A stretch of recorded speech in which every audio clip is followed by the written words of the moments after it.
Howdy, we are the Bcsmpo Capstone project, and I'm Cooper Atkinson. I'm Mariana Ginebra. I'm Jared Stibbe. And I'm Katia Torres. First off, some background. The Bcsmpo, also known as the Bryan College Station Metropolitan Planning Organization, is the sponsor for this project, and their function is really focused on the development of the area's transportation plans and the area's transportation process or planning process. And this is done by selecting high priority projects and creating the physical restraints for each project.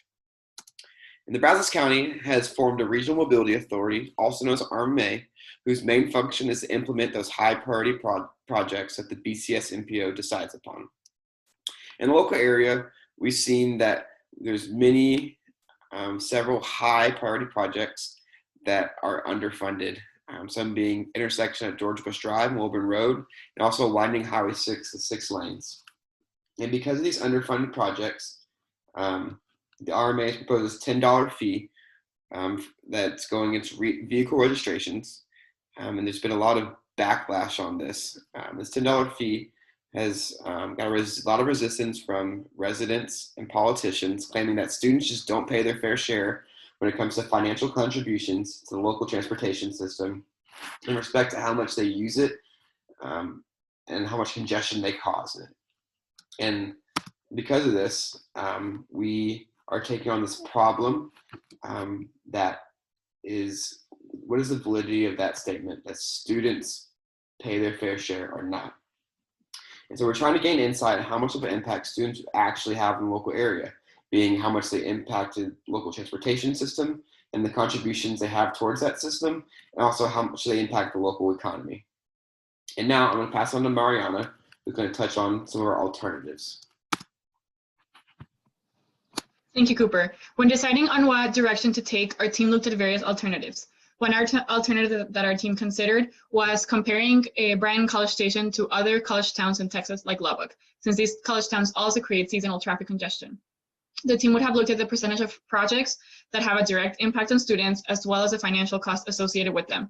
Additionally, sources of revenue and expenditures would have been compared. And through these main points of comparing Bryan College Station to similar college towns, our conclusions could have been reached. Another alternative that our team considered was through sensitivity analysis.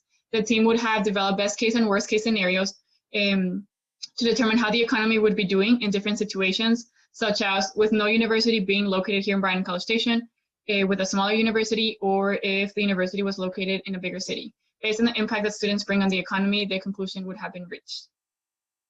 However, our team ended up taking a three-step approach, namely looking at the transportation, property tax, and economic impact that students have on Bryan College Station. This direction was taken because although students might not be contributing directly to the local transportation cost, they do help Bryan College Stations in many other ways. In order to determine the fair share of students, all of these aspects needs to be accounted for. Firstly, our team looked at the transportation side. The team estimated the amount of traffic in the area caused by students. This was done by determining the proportion of students that have active parking passes and comparing that to the number of residents that register their cars locally here. From here, we determine the amount of traffic that is caused by students to and from their way to campus. And this quantification does not take into account the other 75% of student trips that are not either going to or coming from classes. Now I'm going to pass it off to Jade, who's going to discuss the other two aspects that our team analyzed in our approach taken. Thank you, Mariana. So while the transportation analysis could answer the question, if all else was equal, how much should students pay? It was also important to determine if all else was equal, or if there were areas where students paid into but didn't get much out of. To answer this, the team decided to look at property tax data, since a large portion of property taxes go towards school districts, and the vast majority of students don't have kids. To begin this analysis, the first point that needed to be found was the amount in property taxes paid by people living in College Station and in Bryan, as well as the tax rates for those property taxes.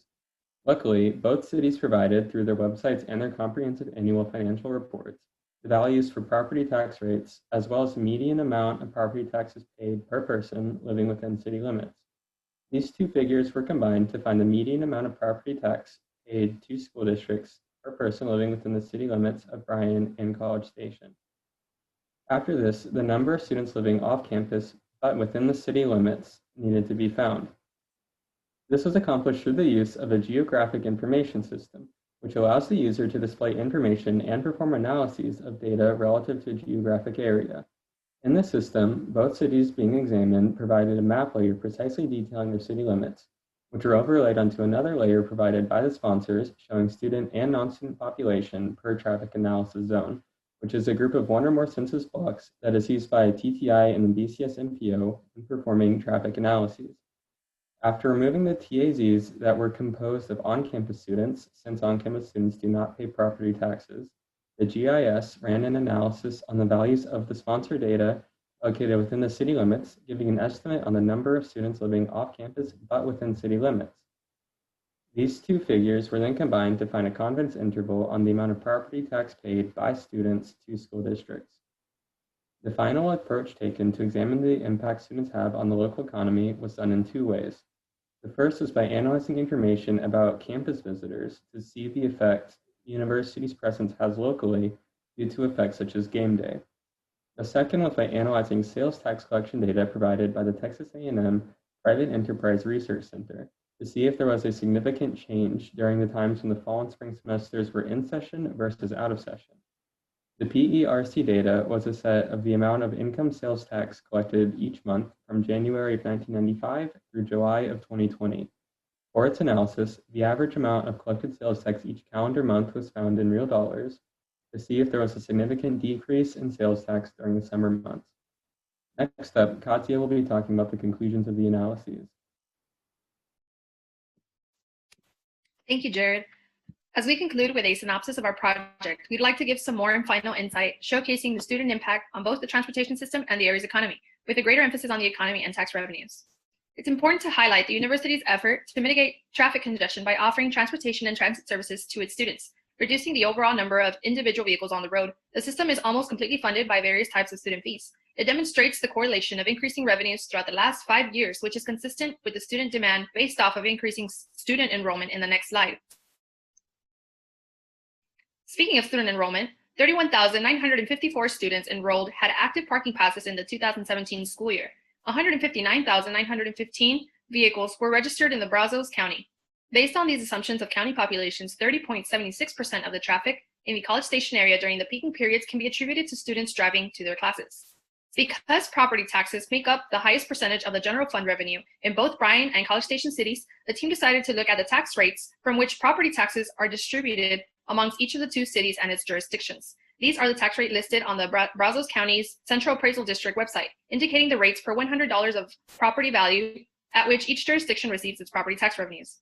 Here's an example of property taxes paid by Scandi apartment owners to the city of College Station and its different jurisdictions. This next graph merely serves to show some of the economic impact that the university has on the local economy. The numbers you see highlighted in yellow are the dollar amounts for property values and sales in the Bryan and College Station cities. These two amounts for each city are totaled and shown in the blue column. The next figure depicts the property value and sales amounts taxed for both cities in the red column, being compared to the amount in dollars that the Texas A&M University contributed to the Brazos Valley economy in the green columns. Given that all students contribute to property taxes through their lease and rent payments, there exists an amount that students also contribute to the city's school district, equaling from $32.9 million to $38.3 million. Students are also making a big impact on the local economy through university events, as well as student purchases in the area. This amount totaled to $220 million throughout 2015 and 2016. University events alone, sponsored by Texas A&M, of course, contributed $40 million additional dollars to the economy, again, which students participate in and help generate these revenues. Given all findings on each perspective of the project, the team recommends that instating a $10 annual fee for annual vehicle registration presented by the Regional Mobility Authority be passed as a referendum. This fee would bring from $1.6 million to $2 million annually for the RMA to use in the funding of local transportation projects. Of course, the RMA would have to first get permission from legislature to be able to implement this annual vehicle registration fee. Thank you so much for your time.